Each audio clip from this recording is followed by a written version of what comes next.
Hello, this is Matt Clark with Access Point HSA. This is the first CHSA update in 2020. We'll have a couple coming out back to back in the next week or two to bring you up to date on some things concerning HSAs in 2020. Today, the topic is Medicare surcharges. Medicare Part B and D, as you know, is means tested. It's going to cost more based on the increases to IRMAA surcharges, and that's another hidden advantage of efficiency with that health savings account, is that those health savings accounts are not going to count against one's modified adjusted gross income and therefore possibly increase someone's Medicare Part B and D premium. So I'm going to take a quick look at that, show you what those surcharges are for 2020.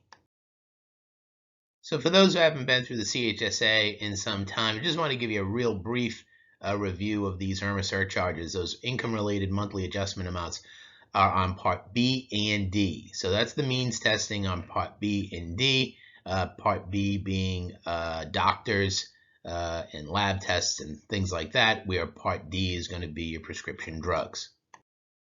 So Medicare surcharges are on Part B and D. And again, it's based on one's modified adjusted gross income. That's important to note, modified adjusted gross income.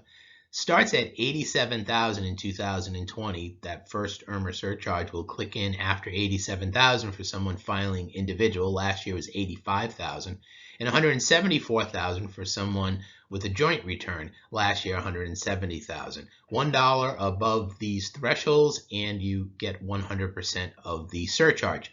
So the 2020 Part B and D premiums were calculated when it comes to surcharges based on one's 2018 return.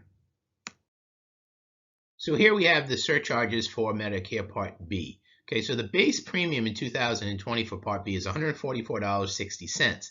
Now, if you move into the second tier alone, it's an additional $57.80 for a total of $202.40. That would be the premium for someone in that tax bracket for Medicare Part B. And again, that's for an individual. So if you had a couple, you could have a couple both getting hit with these Medicare Part B surcharges, so it can get very costly. As a matter of fact, just moving up from one tier to the next, you're looking at a $694 increase for the year. $694 more you have to pay for Part B if you click into one of those thresholds, and then it goes up from there. That's a 40% increase. So again, this is why we say about the savings efficiency of the health savings account, because this is based on one's modified adjusted gross income.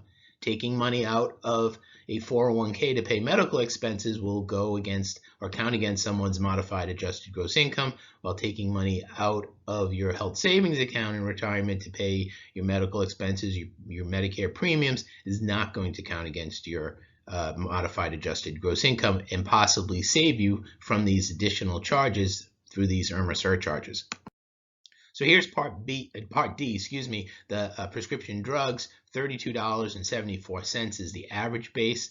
$12.20 is that first IRMAA surcharge. So again, you're looking at about $146, $147 additional you're paying from the same Medicare Part D because you moved into one of these surcharges. It's about a 37% increase.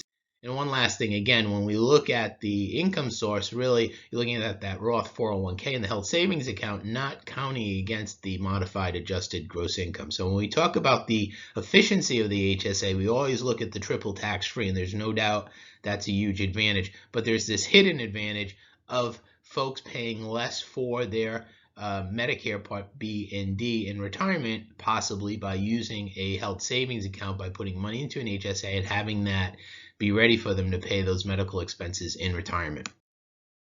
So that's it for the IRMAA surcharges. As I said, we'll have a couple coming out on contributions and some other things in the next week or so.